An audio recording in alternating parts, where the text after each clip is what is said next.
Here it is in all its sick glory. Color me shocked though. I'm pleasantly surprised. If you look at IMDb, you'll see that the score is, I think, like a 3.4 out of 10, which doesn't surprise me. So, what is the Profane exhibit? This horror anthology features 10 directors, most of which are known for their extreme cinema or transgressive cinema, I should say. Just a few notable names to throw out there. Marion Dora is on this, also Ruggiero Deodato. Let me go ahead and list it off as well. We've got Uwe Boll.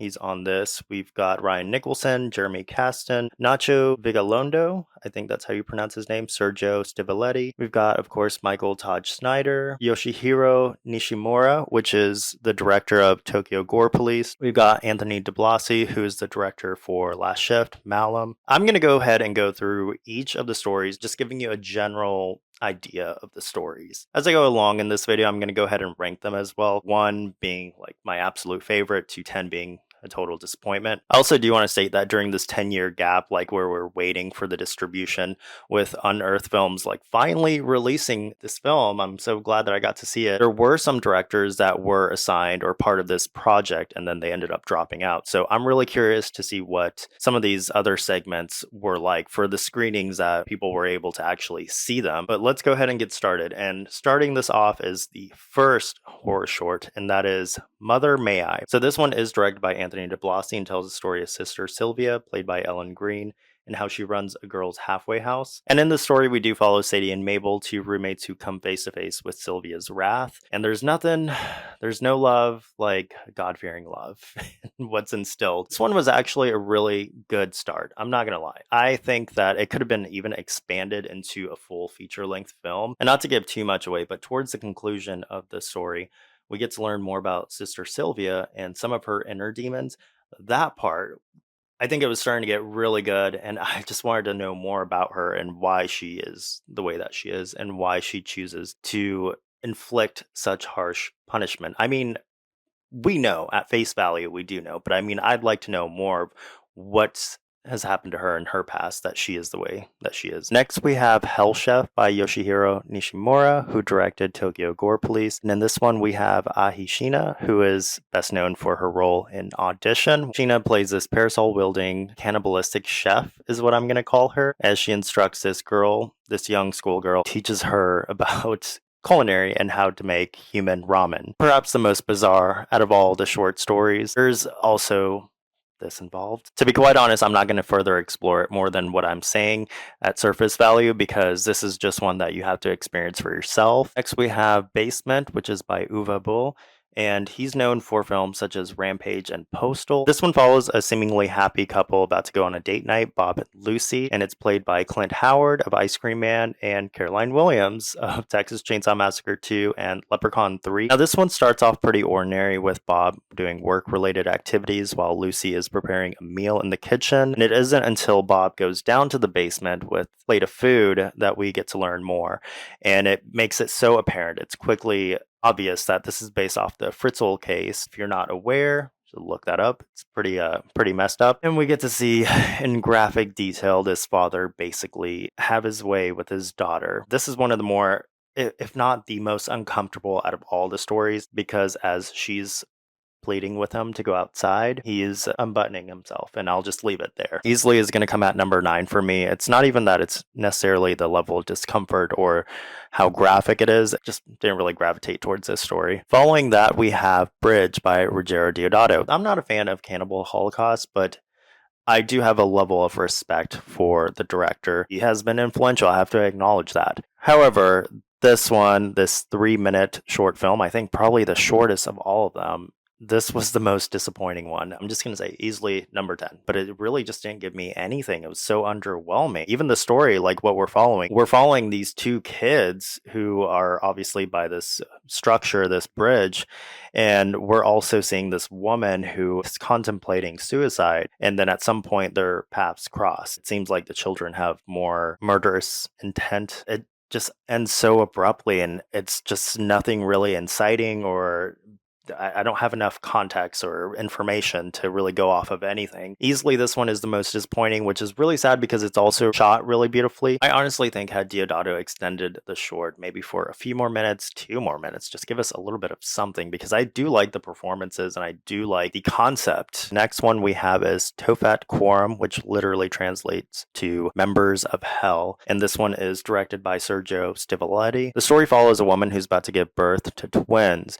When one of the twins dies, she's a little bit skeptical as she starts hearing the baby cry, so she does her own investigation, which leads her to some really messed up things happening in the basement of this castle. I think it's a castle. We find out that there's some experimentation going on. I think that's pretty much where I'm going to leave it at. For me personally, this short story lands at my number 4, directed by Ryan Nicholson. So in this one, we're following this man named John who has this picturesque sort of all-American dream with his loving wife, Lisa, until we really know about his true intentions, as John is a serial killer who kidnaps and tortures his female victims. And not only that, I think it's the way in which he treats his wife as a commodity to just clean and cook and to pleasure him at will, like when he wants it, striking her, being abusive. Yeah, this one is a little nasty one. I'm not going to lie. It does shock me as the wife later on does get involved, but that's not the most shocking part. For me personally, though, I think there are areas that could have been explored further. At the same time, it's just not one that I really connected with that much. So I'm going to go ahead and put this one at number 8. Next, we have Mors and Tabula, which is directed by Marian Dora. This is another one that I was highly, highly excited about. A little apprehensive as well, just because I am familiar with Marian Dora's work. I actually did watch all his films. I don't know if that's necessarily an accomplishment. I was going to do a ranking of his films, but haven't gotten to that. Mors and Tabula quite literally translates to death via medical malpractice. And so in this one, we do follow a little boy who is deathly ill and is in need of attention, medical attention, quick. And that's when a doctor comes in, performs a tracheostomy. And during all of this, there's a lot of chaos with the family, the mother who is crying, the father who is weeping.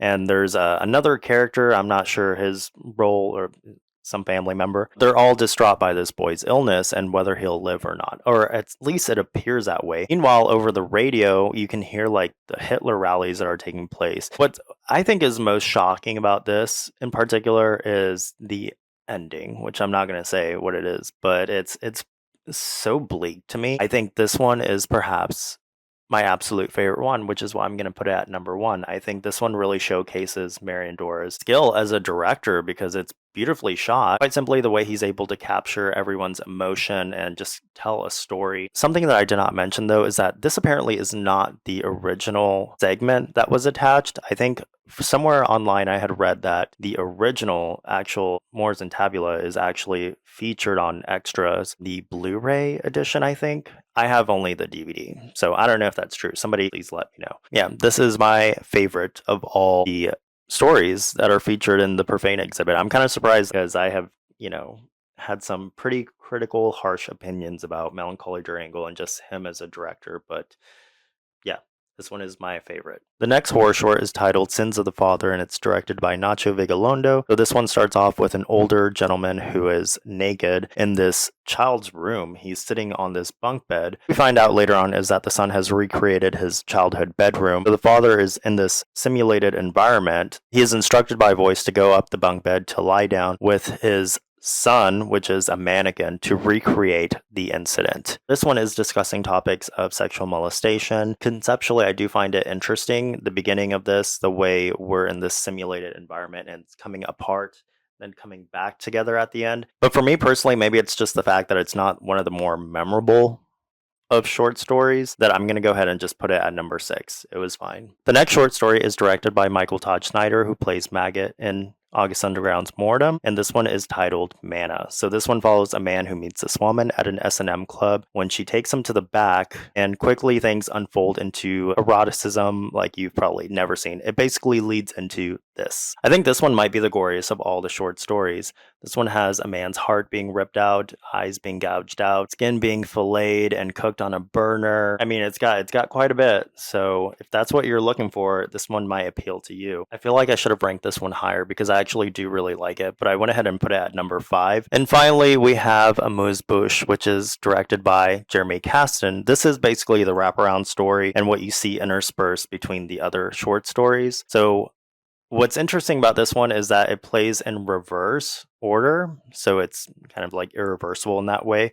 So at the beginning, what you see is like meat being packaged, and as you go through that story, the wraparound story, that is, what you see is that it's human meat. And where it begins at the end is a man who's in his vehicle, and a tow truck driver comes out to, I guess, assist this man who's on the side of the road but is killed. Now, for me, I do find it a little bit conflicting because on one hand, I do like that it's presented in reverse order, what you're able to discover at the end. However, the wraparound story, I'm not certain if it holds its weight, keeping the other stories anchored. You know what I mean? I actually really enjoy the Profane exhibit. I think it's a well-crafted film. I think there are areas for improvement, areas that could have been spruced up quite a bit and explored further. But for what we got, I mean, I enjoyed a majority of them. I'm going to go ahead and list like my ranking here at the end. Let me know what you guys think about the Profane exhibit, if it's a film that you've watched, if it's a movie that you're going to watch. If you like horror anthologies, if you like extreme horror, please just let me know. If you don't give a damn, I mean, let me know that as well. It's all good. It's all groovy. I hope you enjoyed this video, and I'll be back soon.